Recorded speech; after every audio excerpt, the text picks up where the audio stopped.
And now, a very spooky and scary story.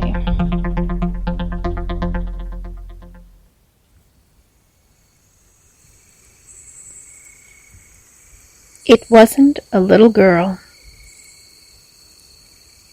I was camping with my husband and his family at a small, remote lake in New Mexico. There were about 10 people in our group and another group of 6 people in the next campsite. It was nighttime and both groups were doing typical activities, making s'mores, having a few drinks, telling stories, when we all heard what sounded like a little girl yelling out for help. Neither group had children with them, but we were all positive we were hearing a little girl and decided to search the area we heard the noises coming from together.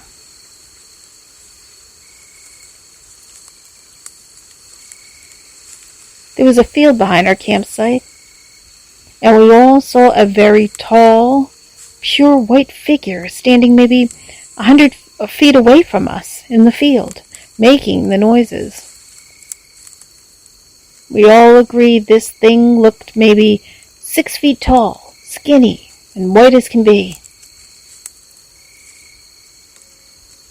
We made our way closer to investigate, but whatever it was that we saw started backing off as we got closer, and it disappeared into the trees.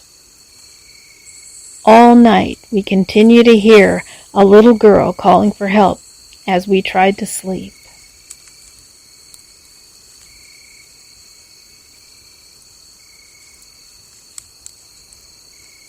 The Walking Dead.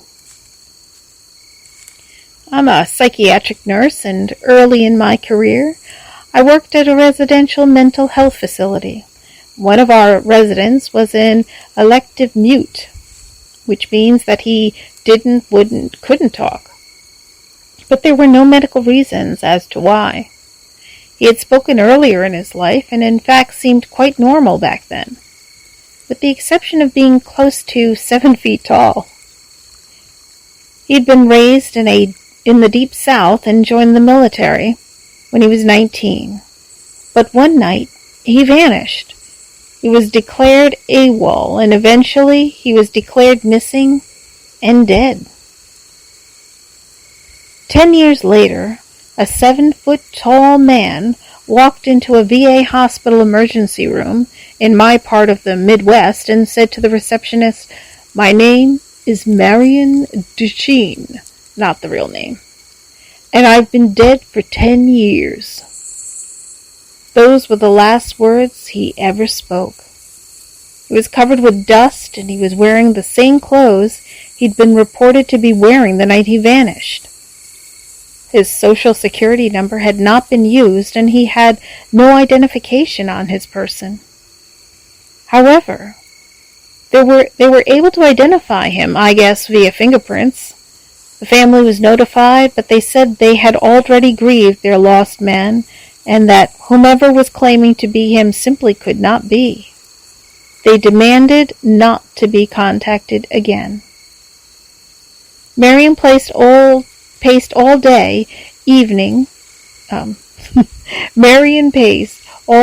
every day, moving his mouth that looked like talking or muttering, but no sound came out.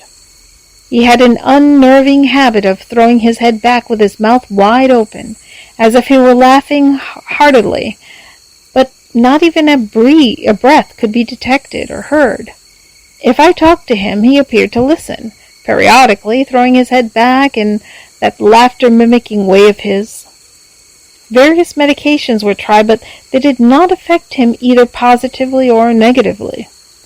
Occupational therapy did nothing because Marion would just grin, and unless told to stay put, he'd get up and start pacing again.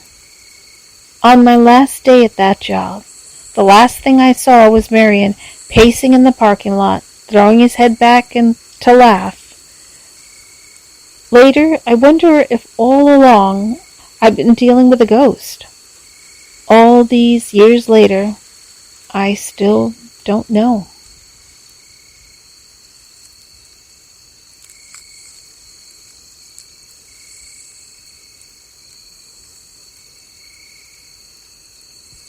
It came for us in the graveyard. We were driving my friend's really old beat-up Subaru through a massive graveyard. We stopped and walked down a hill and came across a little pond. There was someone sitting on a rock on the other side of the pond. The figure was all black, and we couldn't make out any features other than the fact that it looked like a man who was wearing some old-style top hat. We stupidly waved and shouted, "Hi!" He didn't show any acknowledgement and continued sitting still on the rock. All of a sudden, he jumped to his feet, started running to us on the water, and then vanished in thin air. And vanished in thin water, about halfway on the pond. My friends and I screamed and ran back to the car. The car wouldn't start, and we heard something banging on the back of the car. It wasn't a constant bang, but every few seconds or so we'd hear it. Nobody was outside from what we could see in the dark, but something was making a noise on the car.